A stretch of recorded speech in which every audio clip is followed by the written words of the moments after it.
வணக்கம். கெட்லேண்ட் ப்ராப்பர்ட்டிஸ்லேருந்து இன்றைக்கி ஒரு 4 ஏக்கர் 31 சென்ட் ஒரு அற்புதமான ஃபார்ம் லேண்ட் வித்து கெஸ்ட் ஹவுஸோடு தான் பார்த்துக்கிட்டு இருக்கோம்.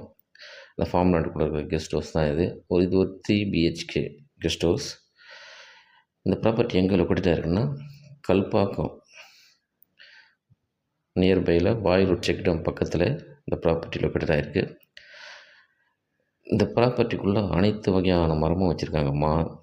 தென்னை, வாழை, எலுமிச்சை, மகாகனி, செம்மரம்ன்ட்டு அனைத்து வகையான மரமும் நல்ல காய்க்கும் தருவாயில் அருமையாக ஃபார்ம் பண்ணி வச்சுருக்காங்க. இந்த ப்ராப்பர்ட்டிக்கு ஓனர் என்ன ப்ரைஸ் ஸ்கோர் பண்ணுறாங்கன்னா 4 ஏக்கர் 31 சென்ட்டு மொத்த இடம். இதுக்கு 4,50,00,000 ஃபைனல் ப்ரைஸாக ஓனர் சொல்லியிருக்காரு. மேலும் விவரங்கள் அறிய ஸ்க்ரீனில் தெரிய நம்பருக்கு கால் பண்ணுங்கள். நன்றி, வணக்கம்.